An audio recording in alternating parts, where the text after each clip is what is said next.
Hi, welcome to FACEHAMMER. It's me, Russ the Face, and I'm here to talk about the new Battlescroll, which dropped 2 days before the FACEHAMMER GT. I'm just going to talk about the big changes and what I think that'll do for the meta and some of those lists.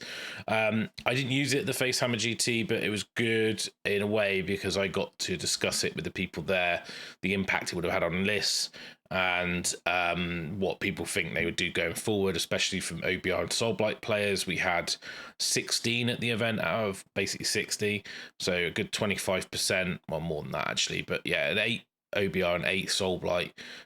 This change would have impacted quite a bit of those lists, so I just want to talk about that. There are some buffs as well, which I think will be kind of exploited for a little bit, and I think will probably get reversed. I'll talk about those too. So if you want to play IDNF and you got loads of sharks, go out and get them. So I just for the like 3 months probably, and then you have to sell them again. Anyway, so I'm going to talk about the Battlescroll, what it's done, and my opinions on it. I'm not going to go too much detail. Some stuff's minor, but I'll talk about the big hitters. So let's get into it. So you can get the Battlescroll on the Warhammer community website. You go to the website, which is Warcom, and you basically go to FAQs and downloads and go to the Age of Sigmar bit, and it's there. The last Battlescroll dropped in July, so it's a little under 3 months, which seems a bit soon. And actually the changes in here hit OBR quite hard, and I think it's probably a bit too much. It will shift the focus in OBR to different units and probably put them down into the middle pack. So I think people will migrate off them, which is actually quite a welcome thing for me because I like my OBR, and I kind of not really felt inspired to play them after going to Carnage and, for want of a better word, walking my army indestructibly over people and never losing. And I played like 7 or 8 games and never lost, and never even felt like I was close to losing. I never lost models in some games, so I did, but they came back. So yeah, pretty good. So we've got these changes. So the changes in Magenta are new. I'm not going to go over the other changes because they were in the previous one. You can read these for yourself as well, but I'll talk about the main ones. So you've got Law of Primal Frost Rupture. It's quite a big change. So now you can only do it on enemy incarnates. It also can get rid of endless spells, and gives you kind of a second chance to get rid of them if you fail to dispel. And it does damage to enemy wizards that are controlling them. Please note it's predatory, so some spells are not predatory, so you won't work on those. The incarnate losing a power level and becoming wild, and the enemy wizard taking D3 is pretty big. It is a 10 to cast, so I'm not sure you'll see it much, but it's quite a nice protection if you struggle with incarnates or things and you just think, actually, I want something to deal with that. I like it. It's pretty cool. Then we've got, I think the reason that's changed as well, if people are not aware, that the old wording, you could actually cast it on your own incarnate and make it go wild. So what you could do is basically set up outside of 3 inches of it, rupture your own incarnate, run into their army, and it's like super good, and you can even eat your own endless spell to get to level 3 on turn 1. Zinch had a way to auto cast it, and when using Destiny dice, it was a little bit balked, to be honest. So I'm glad they've changed it. I think it would have been a really negative play experience. There was one guy at FaceHammer doing it with Seraphon. I didn't really pay much attention to what was going on, but yeah, it's just a silly mechanic, really. Then you've got Merciless Blizzard change. So this one means that you cannot set up in your hero phase and then cast it, so you can't like use a teleport or like a Legion of Night ability or anything to move around. There was quite a lot of that going on. Some armies had access to it. Soulblight was one, and obviously Merciless Blizzard is quite a lot of mortal wounds, so you could push the spell through and kill key targets. That's changed. The scenario changes, whatever. I mean, most people forget to play the rules anyway. And then you've got changes to Umbral Spellport and the Malevolent Maelstrom. Malevolent Maelstrom used to just go off every time it was removed, and the dice determined the distance, and it was always D3 or 3 wounds. Now it has to have a 6 next to it, and yeah, it's 12 inches, which would have been what it would have been anyway. It's just, I think it's to stop people sort of half powering it up, because it's only the radius that matters, but standing it next to something and killing, like, still doing a lot of damage. by dispelling it in their opponent's hero phase and then recasting it and doing the same thing. So we've got some changes to order. So you've got a Stormcast tactic, which seems pretty good. You just got to have a unit wholly within each large quarter, more than 6 from enemy units. So if you're playing the Drop from the Sky variant, which is, I think, Scions for the Storm, that's fairly easy to do, especially if you're doing it early game, like you got a 1-drop, you do it on turn 1 or whatever. Especially if you've got shooting units, because you're doing your output from range anyway. Then you've got Luminaire through Metrica change, and the Enduring as Rock rule change, which basically just makes it reduce the rend, rather than if you're rend 1 or rend 2, then you'll rend nothing. But if you're rend 3, you're still rend 3. And then you've got things, weird interactions, like when you're underguts, you get +1 rend. So are you rend 2, rend nothing, then +1, or that then means you're rend nothing, or what are you? So now it's just, okay, it's just -2. So if you rend 3, you rend 2. So it's much more simple to use. A change to Deep Thinkers, I don't really know what the change is there, but it's there. It's probably something to do with the magic dice. I don't play Luminaire, so I don't know. Now this one here, this is, I think, is a bit of a drop ball. So people who play Deepkin, so they've been in a bit of a bad state for a while now, and they've had lots of points drops, and some of the points drops are kind of crazy to me. Because the units aren't that bad, especially the Shark's probably one of the best things in the book. Now, this means if you're playing Futan, so the Bloodthirsty Shiver rule used to be that if you roll a 6 on the bite, it's 2 hits, and if there's another one within 3, it's 3 hits. Now, this rule is an attack. So the shooting is an attack. So now they're getting exploding shots and exploding melee on all their profile. I think that's a bit of an error, and I think you might even see that rolled back a little bit. I think it should just be melee. It probably should not be the riders, but apparently it's all of it. Yeah, so you enjoy it while it lasts. I don't think it'll stick around very long. It's a new battle tactics one for Nurgle, which is to have a Rotbringer and a Demon unit on an objective. That's fairly easy.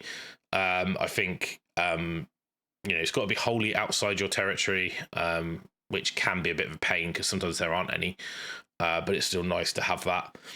And you've got Skaven have got one just to retreat a battle line unit and a hero unit. I don't know how often that will come up or how many people are even playing Skaven right now. I've very rarely seen them on the table now. The Screaming Bell and Plague Priest on Furnace, they lost the push to battle rule. I think there is a significant points drop to bells, so I think someone was writing like 4 bell lists or whatever, There's this change to the Slaves to Darkness Cabalists rituals. Again, I'm not 100% on that one. It's just sort of saying this is what happens. I don't know the ins and outs of that, and not going to go and read up on it. I think it's a minor change. Got some changes to Death. So Nighthorn, they've got this grand strategy change, which makes that probably a little bit more achievable. Then you've got 2 significant nerfs. One I don't think is that big a deal. If you ask a Vampire player, they think the sky's falling. But the Ossiarch Bone Reaper change is huge. So basically, this is the healing for Immortis Guard and Stalkers. So now, rather than getting a model back on a 3+, if you didn't have any wounds taken on and you have some models missing, now you get a model back with 1 wound left. So then what that means, and it's still on the free up, is that if you say you had like 4 heals in your army, previously you had a wounded unit, so you had like 2 wounds taken on a model and you had 2 models dead, right? So you go first heal, healed up to full. Next heal, free up, bring a whole model back. Next one, model 2, don't get a model. Last one, roll a 3, get another model back to full strength. Now, you say you've got 4 heals again and you fail one of the rolls. You'd say first heal the model back up to full. Next heal on a free up, bring a model back with 1 wound left. So then the next heal is 3 wounds, but you fail the roll. Then you do the next one, you roll a free up and you get 3 wounds back. So now you've got 1 model added with 4 wounds remaining and 1 wound taken. So that's pretty significant. I think it's a little bit too much. I would have rather they came back with like 2 wounds So then at least it's only one heal to get them back up to full, and then another one to get another model, but with 2 wounds. So it would have been a little less egregious. I think the problem is that now what you're doing is you're just shifting the dynamic away from these models, and it's just going to be more tech guard and Morghast and cavalry. The cavalry have gone up again. I'll talk about the points in a minute, but I don't think this is really helping much. I think there's other ways they could have done it to change it. I don't think the regenerating Immortis Garden Stalkers was really, I know it's good and everyone was using it, but I think everyone was just waiting to use those models, and the other models were so expensive they weren't worth taking. And I still think the points distribution is a little bit balked because they haven't reduced the cost of the guard or the stalkers, and I know they can't really be healed very well. But then the Archai and Morghast have come down, and you're thinking, well, why don't I just take those then? Because I can't heal them anyway, but at least they got more wounds, and, you know, anyway. So, then you've got the change to the Law of Vampire Spirit Gale. So it's on a 7, and you pick 3 different enemy units on the battlefield to take 1 mortal wound. And it's 6, I think before it was every unit on the battlefield took a wound. So it's like a bit of a nerf. I don't know why it was like super significant. I guess because you could use the primal magic dice to force it to be a 9+, I guess, because it doesn't say it says unmodified, but does it count as being modified? I don't know. I know there's a whole thing in the book about it, but I guess it is a modification, so probably not. So, and then there's no destruction updates, so they just run as they are. And we got the points. So first of all, IDNF. Okay, big drops. King goes down 20, Leviathan goes down 30, Ishol Render goes down, Tidecaster goes down, Reavers go down, Thralls go down, Volturnus goes down. So, like, super big reductions. I think the Shivers went down a lot, the Sharks went down loads in the last update. So, big points drops. I mean, I think the Turtle was 500 points at one point, so it's come down a full 100 points. The King's great. I still think he's very expensive. But yeah, like they're just great drops, you know, really nice drops. Still not 100% sure how good IDNF are. I mean, they'll come to a point where they do come back into it, but they'll feel more like a horde army, to be honest. So we'll see how it plays. You've got Seraphon, you've got the Slang goes up. They're just really good. Massive drops on Stormcast. Obviously, like Annihilators have come down loads. They seem super cheap for what they are now. I mean, I think everyone's going to be rushing out to get these. Points drops on heroes and units. Not really things that you see a lot. You know, I think that's probably why they're dropping. I think the problem with this model of like, what are people taking will drop the other stuff, especially in Stormcast. Like, the units aren't bad. There's one that does the same thing better. So by dropping them, all you do is shift the focus back to those units, and then they'll go up, and then the others drop, and then it's just like a seesaw effect. I really think like just adjusting points is a really like crap way of balancing. What they need to do is fix the rules or things that people are abusing, which they do, because you can see that in the errata, but I think like the points dance is just gets a bit old, really, and I find it annoying. Like, my IDNF army, I think now isn't even a legal army because I don't have enough painted, because they've dropped the points so much. It's now like I've got to paint another unit or two, you know. Then you've got like the Slanesh, so like the Archers have gone back up again, the Seekers have gone back up, the Fiends have gone down, yeah, Fiendbloods have gone down, the Painbringers have gone down, but then, you know, other stuff's gone up. So it's like, it's just this dance. And like, I know that a lot of people were taking like the Seekers and the Archers because they do something and they get depravity, and I think in fact they don't anymore because depravity works completely differently. It's been that long since I've played Slanesh. But I don't know, like it kind of baffles me a little bit because it's kind of what's going to happen next time. They're going to go back up again or back down again. And a Nurgle, you've got drops on like Bloab, the Great and Clean One, Morbidix, the Putrid Blight Kings, Plague Bearers, the Rotbringer, Rotagus, the Glotkin, all great drops. I mean, like, yeah, I don't see why you wouldn't drop those down because they went up, and I don't think they should have gone up. You know, Bloab's still great. Like, why, you know, he's going down in points. Great. Harbinger of Decay's got up 50. I mean, obviously there's probably some error in the points for that guy. And you got some drops on Skaven. Sure. I mean, one on there's the Bell down 20. Then lots of drops on slaves, so Chosen, the Karkadrak, Chaos Warriors, the Feridons, the Varangard. I mean, I don't think Varangard you see a lot of, Chosen you see a lot of, Warriors you see a lot of, the Feridons you see. I mean, I don't quite know why they've dropped them. The Nighthaunt, you've got massive drops to Blade Guys, Harridans, Hex Wraiths, and Lady Alinda. Obviously, the Nighthaunt aren't as good as they used to be because of the change in the actual shift in the battle, the General's Handbook, away from what it used to be. I think, yeah, interesting. Again, like, it's just a little bit of wankery, really, with the points adjustments.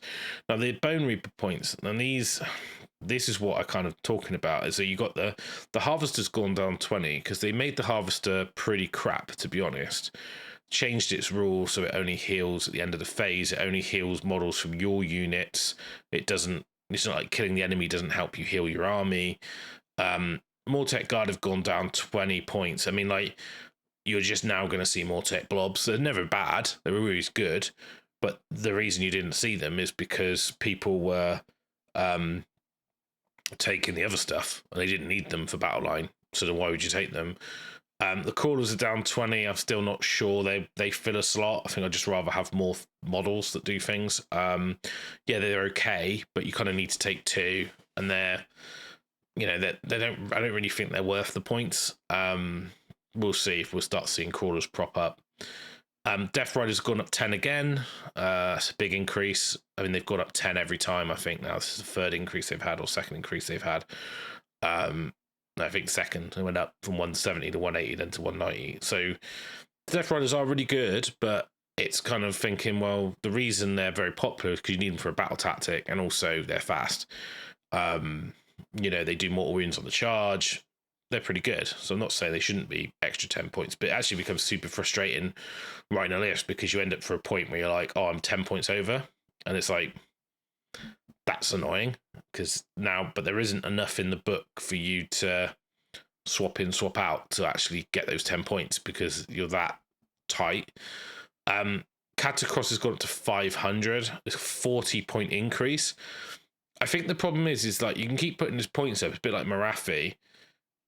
You're still going to see him because he does so much for the army, and it's like, well, you need to have something that heals. You need to have something that does something, and getting +1 save on your whole army, you're never going to like, and pick an enemy unit that must want to hit. You know, the command point disruption, the fact he's actually good anyway, he's survivable, he's a war master, and you know, it's like, when are you going to get to the point where you don't run him?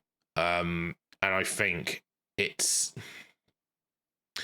tough. It's tough. I don't know. Like, you might as well just keep putting his points up because you're still going to see him on every list because he does. There's nothing else in the book that unlocks so much synergy for the cost. Like, you look at buying like 2 heroes for a spell and you're still up to almost 500 points.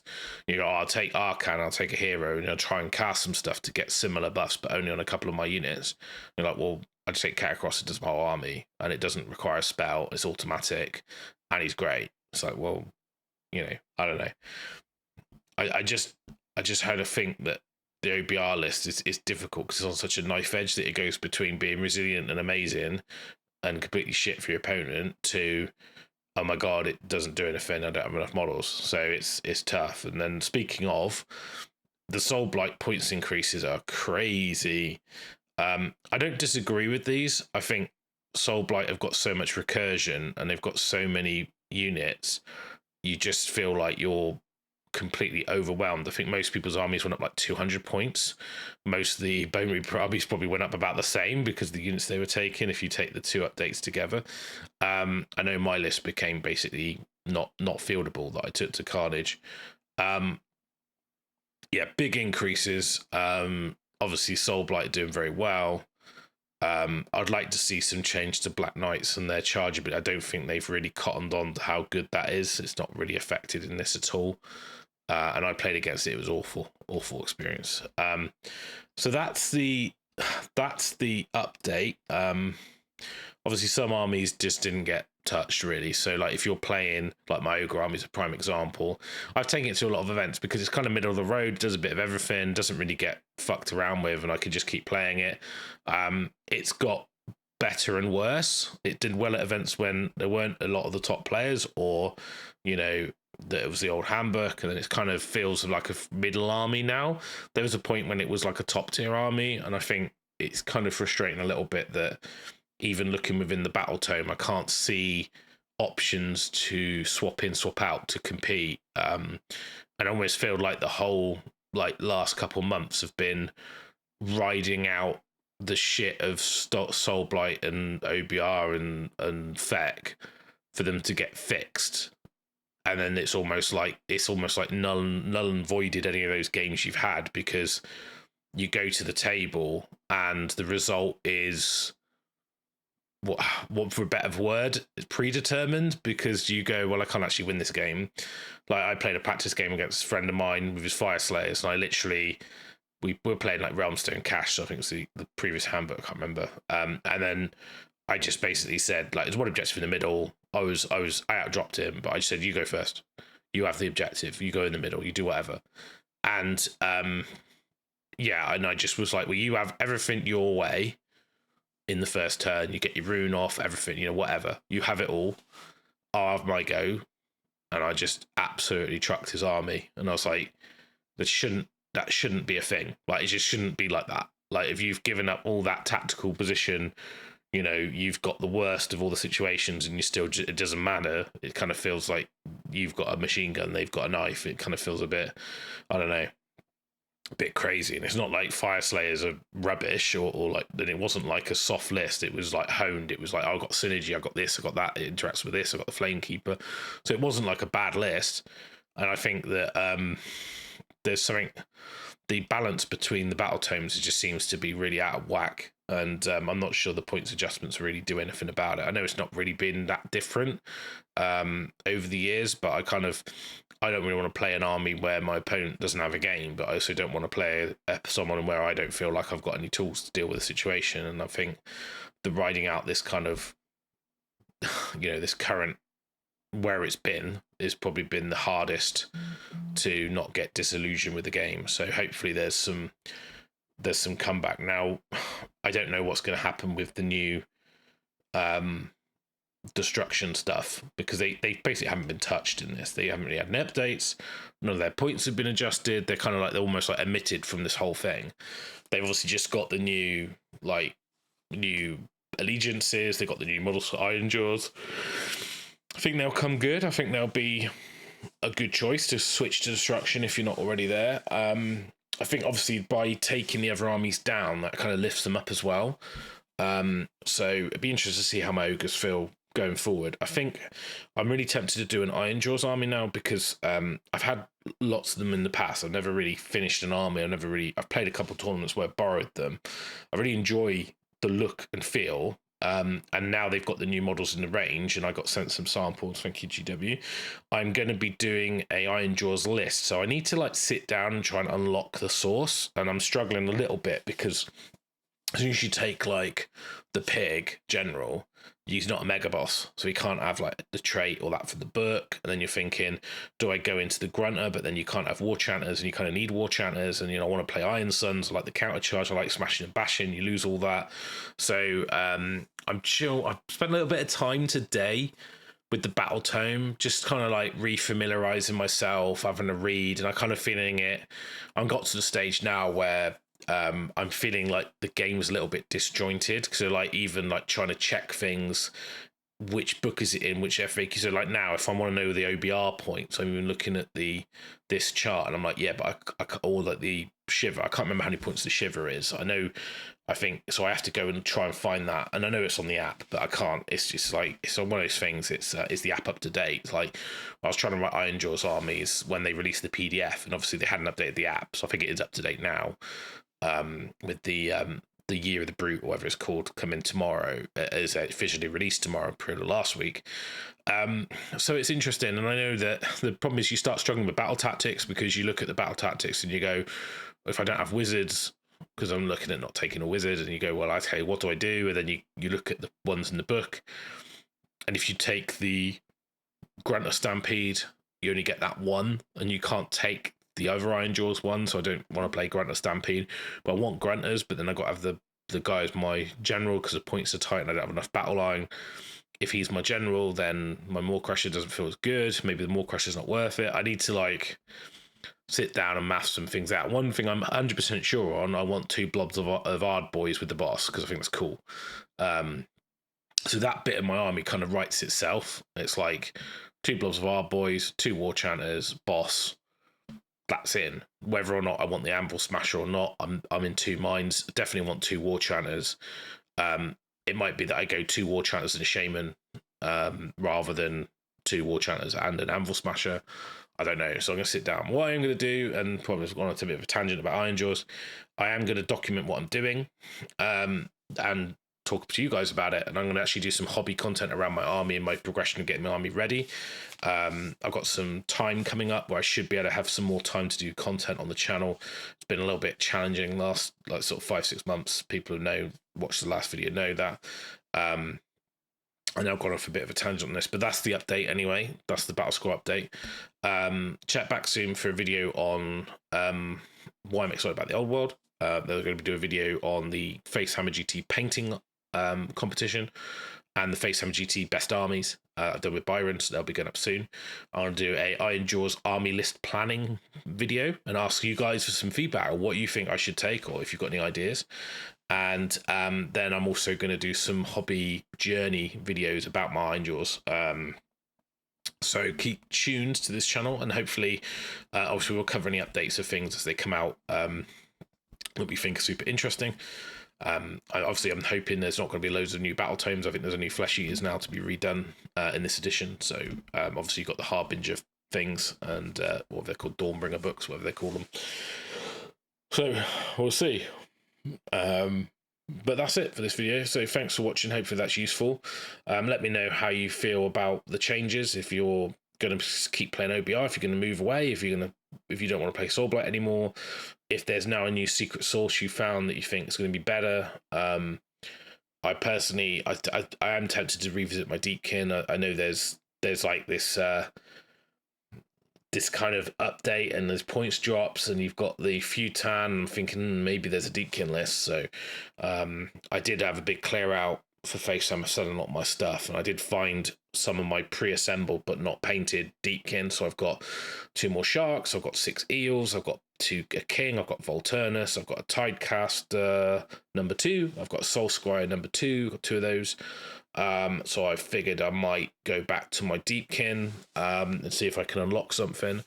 I've got a team event coming up in November. I got asked a couple of days ago to join Alex Bruce's team, probably with Chris Myhill and Andy Hughes. So that's at Carnage Teams at the end of November. So I'm going to try and take something for that. I haven't decided where I'm going to lie. I also looked at the King Broad list, and that means super exciting as well. I've got another team event coming up in January with Brotherhood, and we're already discussing lists in there. So yeah, got a couple of team events running up. Then the next 2, no more singles until next year. But I will probably do some coverage on that and try and cover the events as well. Anyway, that's a big ramble from me. So hope you've enjoyed this show. Let me know below what army you're going to switch to if you're switching, or what you're happy about or unhappy about, and watch this space. Thanks for watching. I'll catch you all in the next one. Cheers, guys.